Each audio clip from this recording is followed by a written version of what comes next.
Hello everyone. This video will be about a number of things, for example, retrograde planets as well. But the reason why I actually looked at the space-time moment was the fact that on September the 2nd, Neptune will be exactly squaring Vesta. And the title of this video could be whether or not we could focus Vesta on something that is hidden from us, Neptune. Let's take a look at the chart, which, as we have started the school year here at Clearbrook, where I work, which is an esoteric college of esoteric sciences and parapsychology and also alternative medicine. So we are teaching a lot of stuff. I didn't really have the time to prepare the London chart, which doesn't really matter because we are not going to look at the angles, and everything that I'm going to talk about is there no matter where you watch it. On September the 2nd, the square, the Neptune-Vesta mutable square, will be exact at 13:43 London time. And this is the Budapest chart. So if you want to create another chart, you can do this with this type.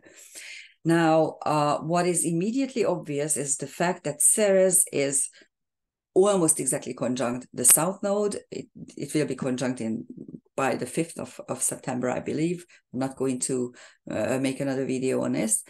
And the Aries North Node conjunction is almost exact again. For the next couple of weeks, they will be traveling together because both are retrograde.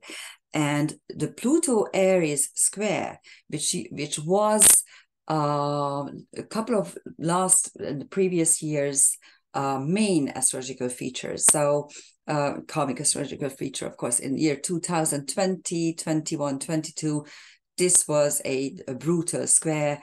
And as I told you many times in previous videos, this describes how the world is actually falling to pieces. The world that we knew, the world that we loved, is actually falling to pieces, courtesy of the cretins who are leading, and the plutocracy who are leading the world at the moment. And it's not yet over. And the Pluto Aries square is not going to be exact, because Pluto is going to turn direct in a couple of days, actually in the middle of September. I do have a table. I prepared a table for you when all these retrograde planets are turning direct. And after that, it's not going to square Aries again. But at the same time, the energy is there and the nodal axis is bringing it down to us. And the Ceres South Node conjunction talks about how you can utilize ancient knowledge, ancient stereotypes, South Node, by accessing your family records, family knowledge, your tribal knowledge, national knowledge. Have you ever thought of the fact how the word national is demonized? Why? Because a nation has a common root, and those roots can provide you with survival. That's your survival kit. They don't want you to have roots. They want you to just float around, not even knowing your gender anymore and not having an identity, and then they can do anything to you, whatever you want. And the North Node Aries conjunction, which I'm going to prepare a separate video, simply means that, yes, our destiny now, North Node, is watching in a theater, really, how the whole world gets disrupted. By whom? By the plutocracy. Here's Pluto squaring this and trying to disrupt everything. And if you look around, the problem became really this, that huge corporations have immense power, not just financial power, but political power, and they can tell nation states what to do and how to behave. And that is really the danger here. And this is something that we need to fight against. No matter where you live or what you do, you will be affected by this. And before we actually look at the midpoint structures, there are quite a few interesting ones. I want to pay you to pay attention to the Juno Venus conjunction, which is not going to be exact.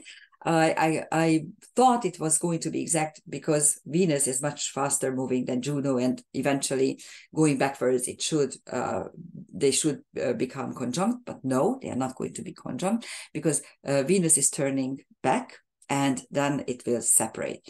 At the moment, I think on the 5th of September, they will be the closest. And we can say that Juno, the first lady, and Venus, the lover, are making contact with each other as if really in real life, your lover and your wife or your partner are suddenly meeting and trying to reconcile things. But it's not going to happen because Venus turns direct and just leaves Juno there.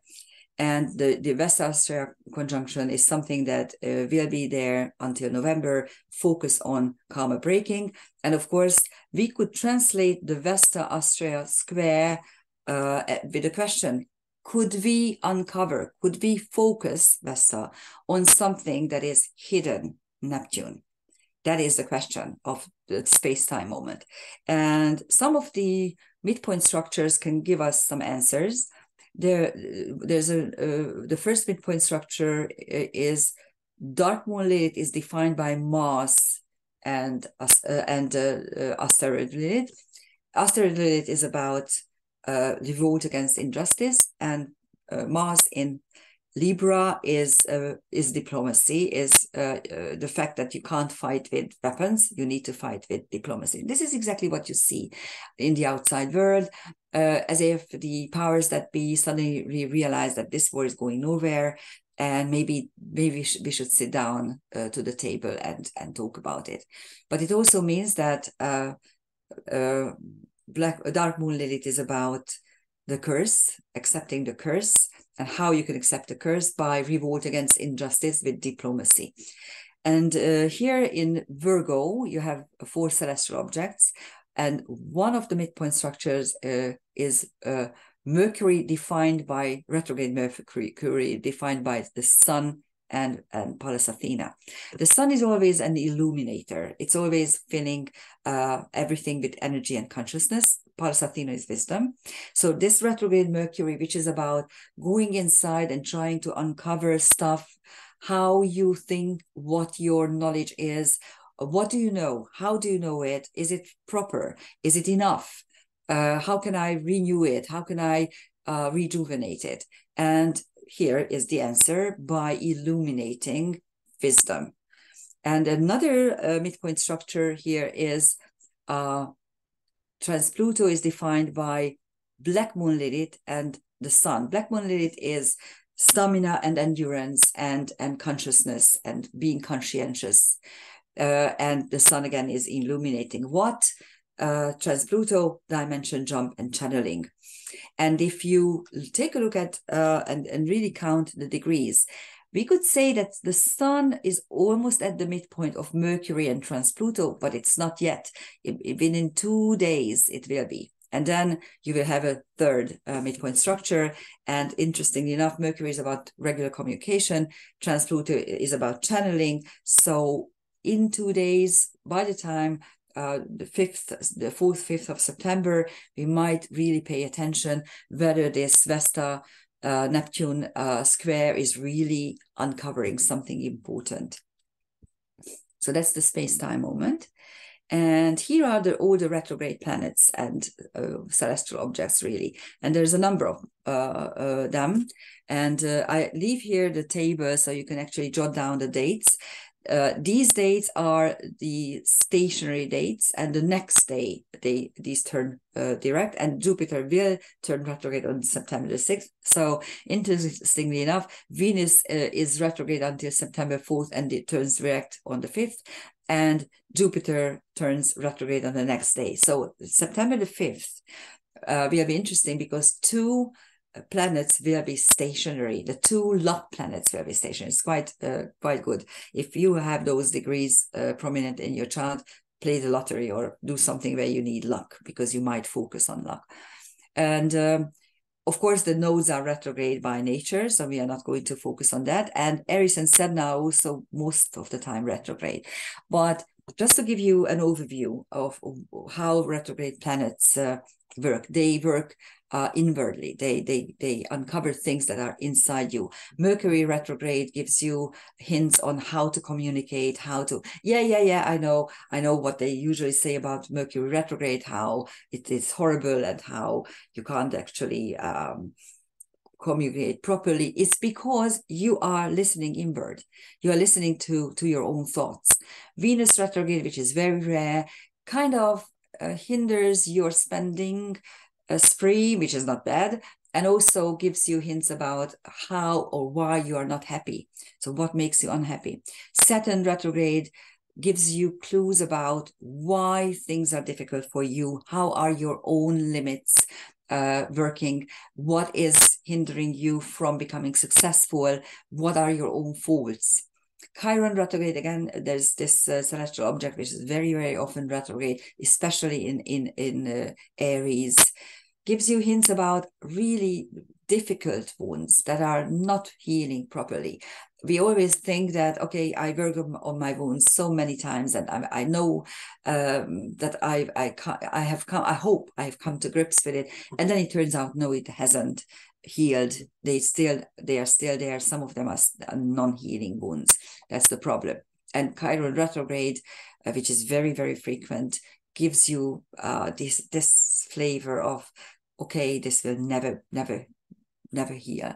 It's like a wound. It's there. Okay, I have several wounds on my physical body, and those are still painful. Sometimes when there's a scar, the scar tissue itself can be painful. Uranus retrograde curbs our ideas, our willingness to change, and may put a lid on chaos as well. I say may because it many times doesn't happen. Uranus is really interestingly chaotic. Sometimes it's good not to have chaos, and sometimes it is bad not to change. It depends on your habit and of course the circumstances. Retrograde Neptune gives you hints about transcendental feelings and experiences that are being triggered without any substance.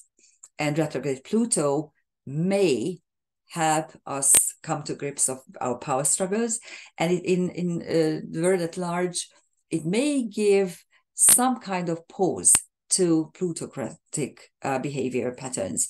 Those who are in the power think that they can get away with everything, and during retrograde Pluto periods, they become they slow down in their efforts to conquer and amass everything, maybe, hopefully.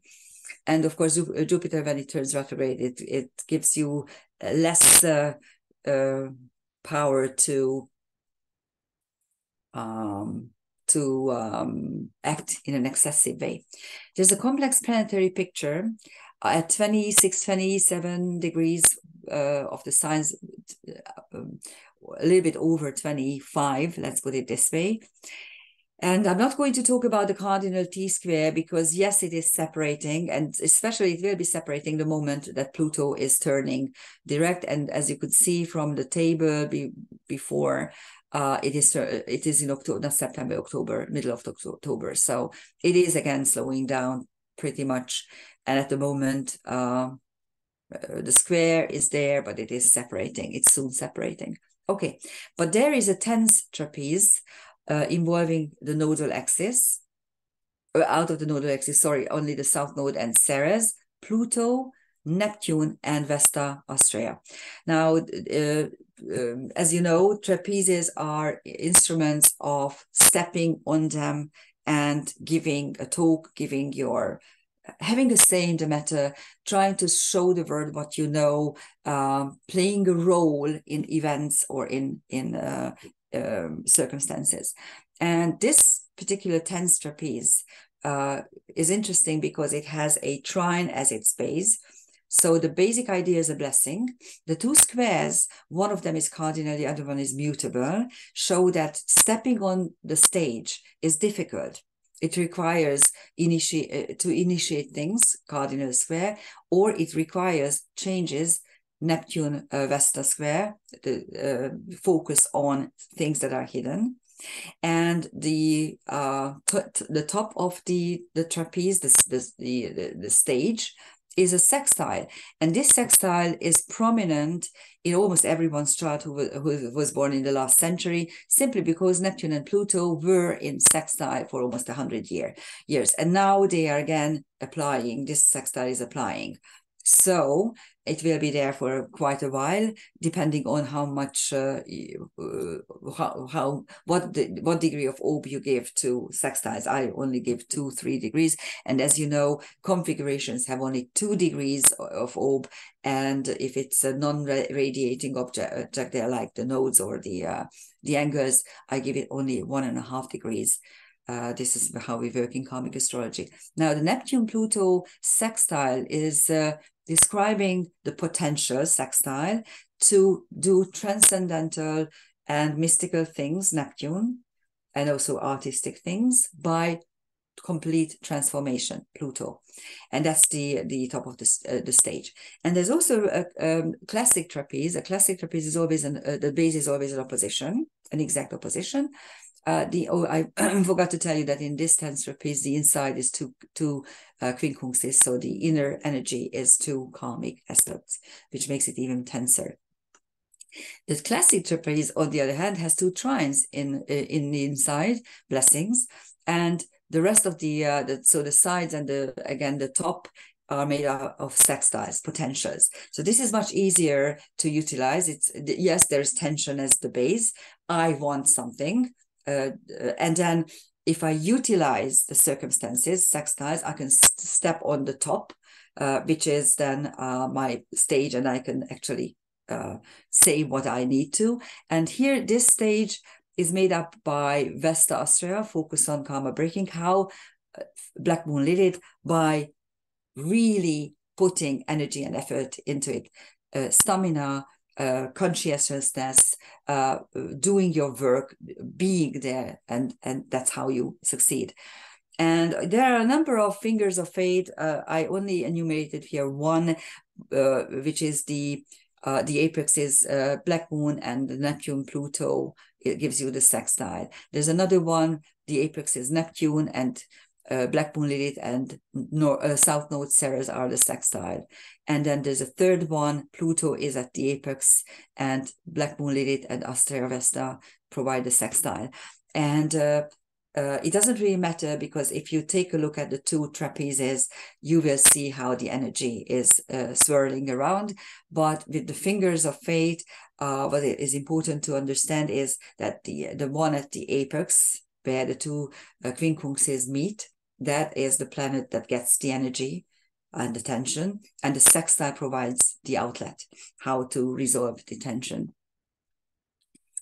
Here are the transcendental objects of this. On Neptune, you have amor, love. And interestingly, Neptune is universal love, and amor is carnal love. So here, both are becoming important. With Pluto, you have Amicus and Aureus. These 2 centaurs, TNOs, actually these are true centaurs, have been prominent, and I spoke about them many times. So this is exactly what you see in the world, that the plutocracy thinks that they can get away with everything. They don't get punishment. Their punishment is mitigated. If you, the layman, would do the same crimes, you would be in prison for the rest of your life. But they don't even get a scratch. Sorry.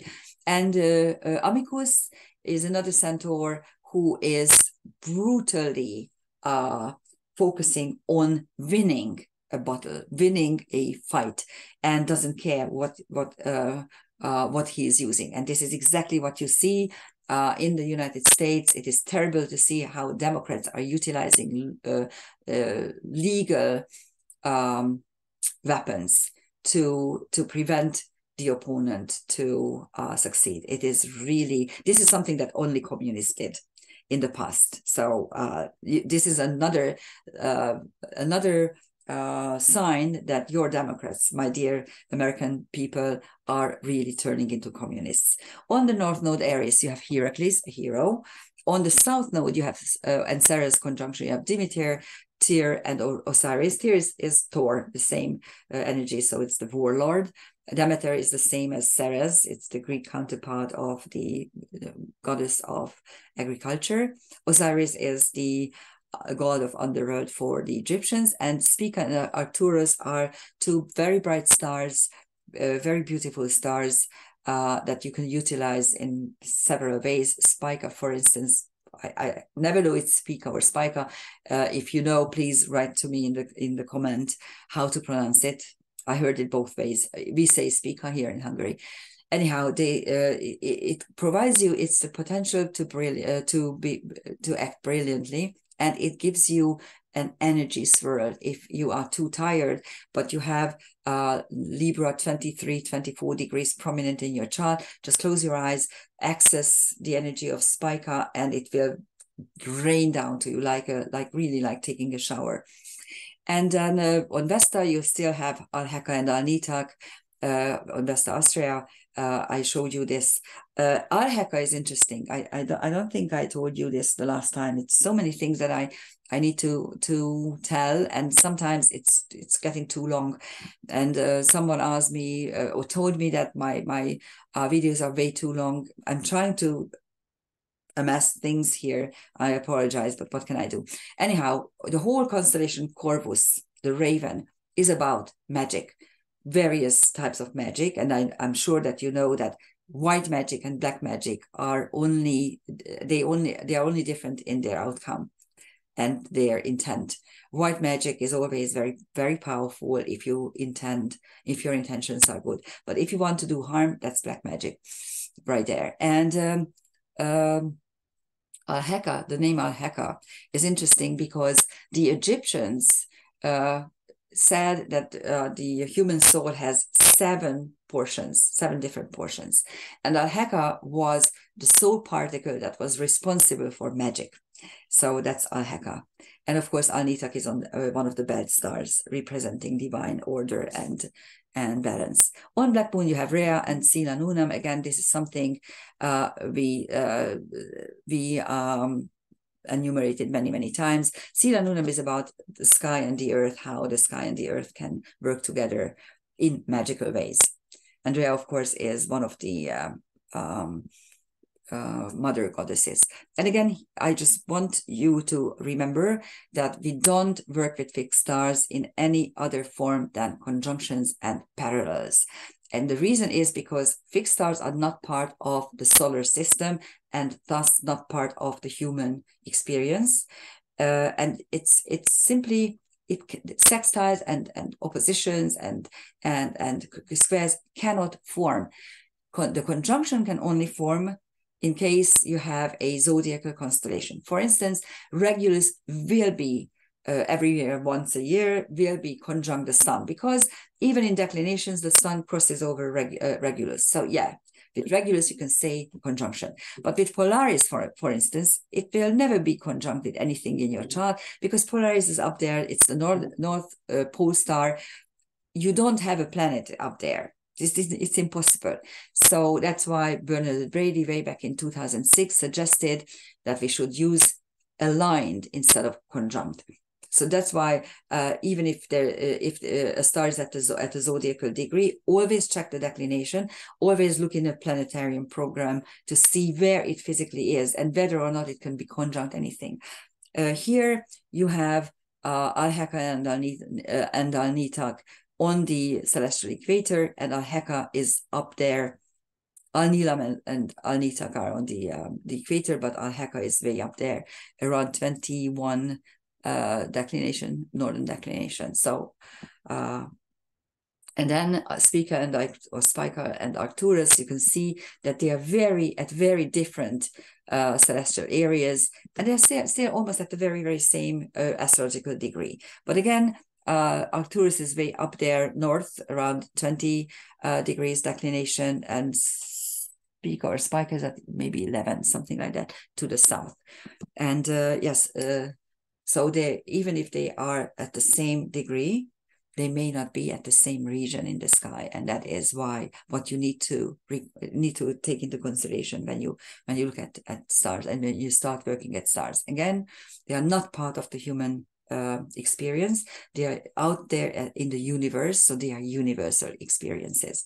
And that is why you need to pay attention and use very, very tight orbs.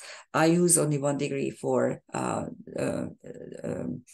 longitude positions, and maybe 20, maybe 25 minutes of an arc for the declinations. Anyhow, we live in interesting times, that's for true. Thank you for listening. Bye-bye.